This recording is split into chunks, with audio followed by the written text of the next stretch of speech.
So how do you beat a southpaw like Alexander Usyk? See, coaching in boxing for as long as I have, 4 decades, what I've learned about a boxer is when they come into that place and they have the skill, see, you have to understand that boxing takes more people just don't realize you can't just watch a video and then have a skill down because you actually know how to do it. Being athletic is possibly the worst thing for a boxer. Because see, the fact that they can actually do a skill, they start to believe that they can do it when it really, really counts. And that's so far from the truth.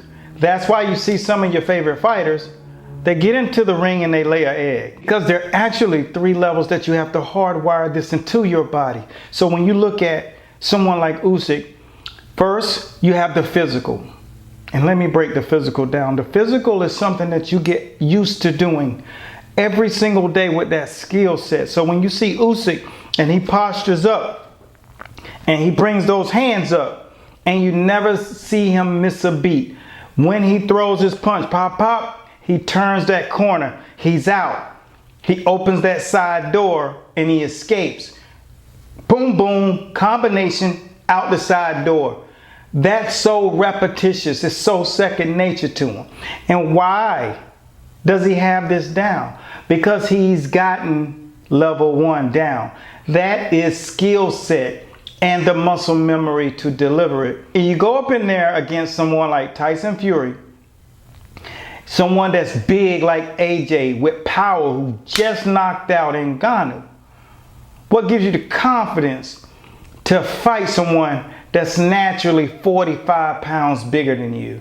You're just coming out of cruiserweight. That's a 200-pound weight limit. This dude's walking around at 252, 255.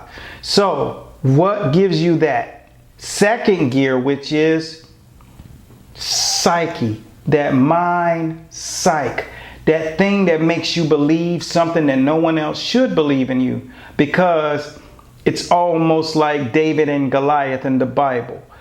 There's this prehistoric beast that's waiting to rip your head off.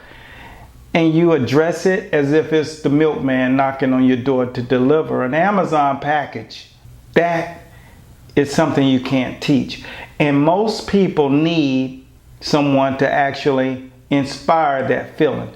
But when you think about Usyk, how can he get in the ring, go up against Tony Bellew, win the cruiserweight title, then go up and decide to fight heavyweight? And most people thought he was going to hit heavyweight, do it one time, win the title, and ride off into the sunset. But no. This guy wants to go against the baddest and the biggest, the most highly skilled, and the most powerful men in the universe. And what spawns that person to have that kind of confidence without it being poured into them? See, that's something that you can't teach. That's why coaches like 𝗪𝗪𝗪𝗧𝗘𝗥𝗕𝗢𝗫𝗓, Professor, Teddy Atlas, professors, Emanuel Stewart, professors. See, they understand the button to push. They understand how to shift that mind 2 degrees to the daggone east, 3 degrees to the west, a little bit north, and pull it back south if necessary. And that is the true definition of a professor in boxing. See, that's number 2, mindset shifting. It's sort of like hypnosis. I must understand when I'm telling you these things, it hopefully is starting to click why some fighters that you love don't show up on certain nights. It's not that they're not showing up. There are things that have to be plugged into this fighter, just like you would a robot. If a robot gets plugged into the wall, that's where he gets his energy. That's where he gets his power.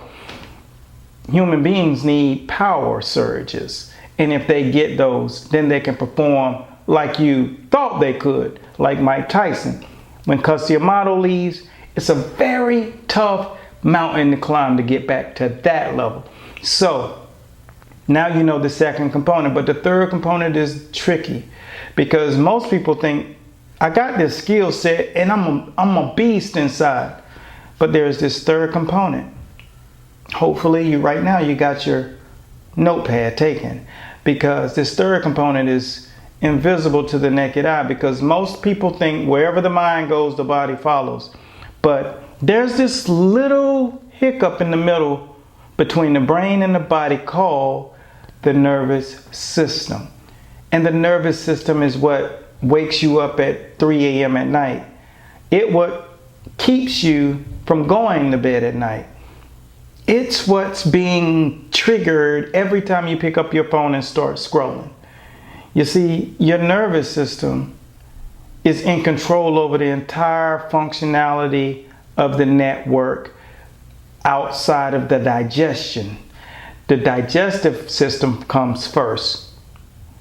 Nervous system, anxiety, depression, mood swings, outrages. See, your nervous system is the actual data center for your entire body. So messages get sent from your brain to your hands, feet, stomach, everywhere, making anything that you do have to be programmed into you.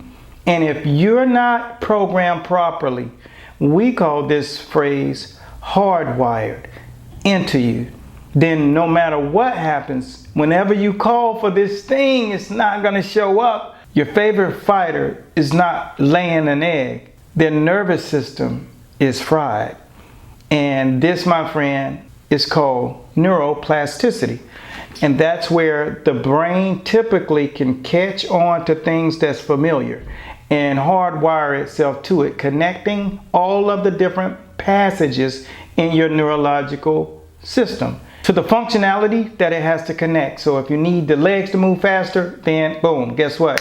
The nervous system connects to the legs so your legs can move faster. If you have to get out of the way of a punch, your nervous system is the actual conductor if that act can happen or not. And this, my friend, is the hard wiring process that you have to go through. And if you don't understand how to do it, then most coaches that are in a corner, they don't. Because this is a specific skill set.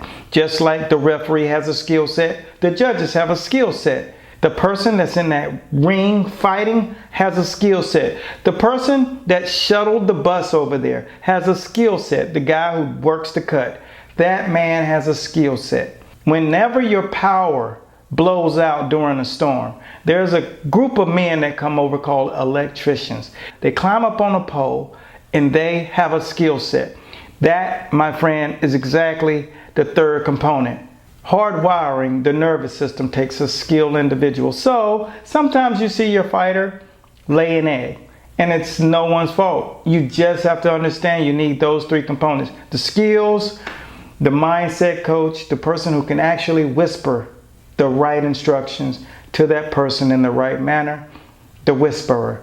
And then the third, the person who understands how to align and hardwire that nervous system so these orders can be carried out. And when you look at Usyk and Dubois, what Usyk did was unique, but what Dubois did was very impressive. Now, I always tell people when they watch my shows that there are only 3 reasons why fighters lose fights. And every time I talk about the 3 reasons why fighters lose, I put the video up and it does 1 million views. At least on some platforms it does. Why? Number 1, first reason why fighters lose: incompetence in the corner. That's tactically or lack thereof experience. And they don't know how to call for what's necessary, or they don't know how to do what's necessary. This is quite often. The second reason fighters lose fight is lifestyle.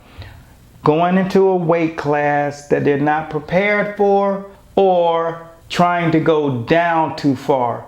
Hanging out, partying, drinking, indulging in drugs, activities with women, social life, too much social life. Not understanding that boxing is a protocol on your life. You don't get to do what your friends get to do. So that's number 2, lifestyle. A lot of people don't consider lifting weights lifestyle, but when you bulk up too much and you have to go into another weight class, boom, that's lifestyle. Too much eating, feeding those muscles, Boom, that's lifestyle. Next thing you'll know, you'll be in a weight class that you don't belong in, Charlo, and you'll be fighting against a dude that you shouldn't be fighting. That's the science of understanding the 3 reasons why fighters lose. Number 3, EQ is emotional intelligence for those of you who are not familiar with the term.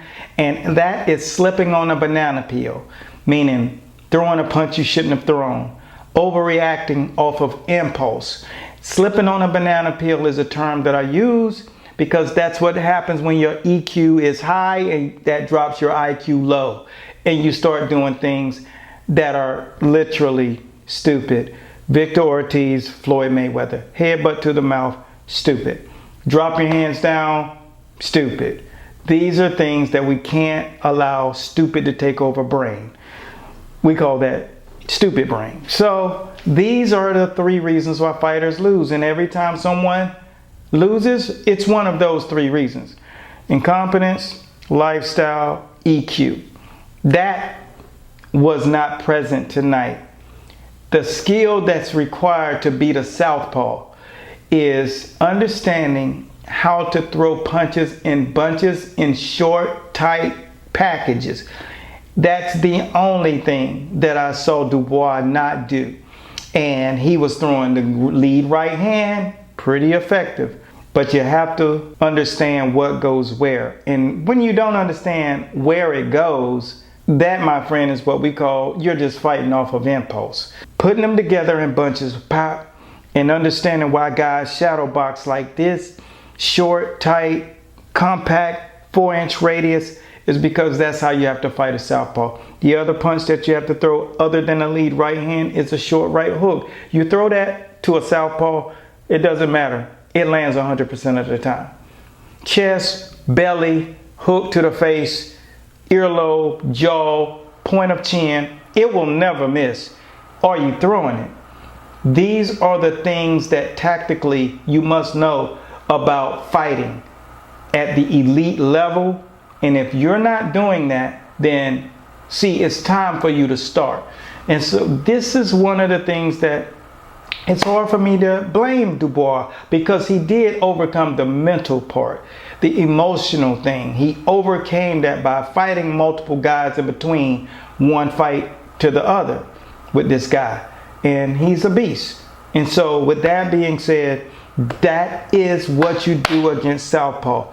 Uppercuts to the solar plexus, right hooks to the head, right hooks to the chest, right hooks to the body.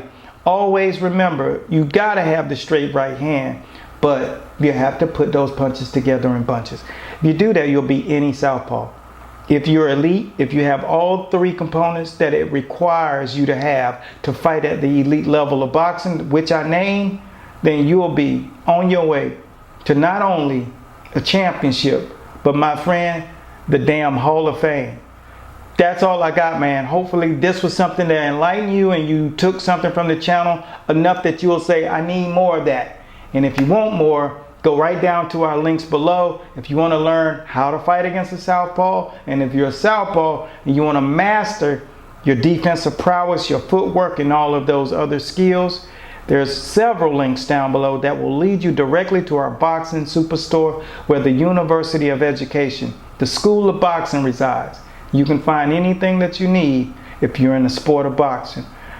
Coach Bradley signing out. Be blessed. And look, if this gave you some insight, continue to follow for more. Subscribe, and no matter what you do, stay sharp, bite down on your mouthpiece, and never get caught slipping in boxing. So long. Peace.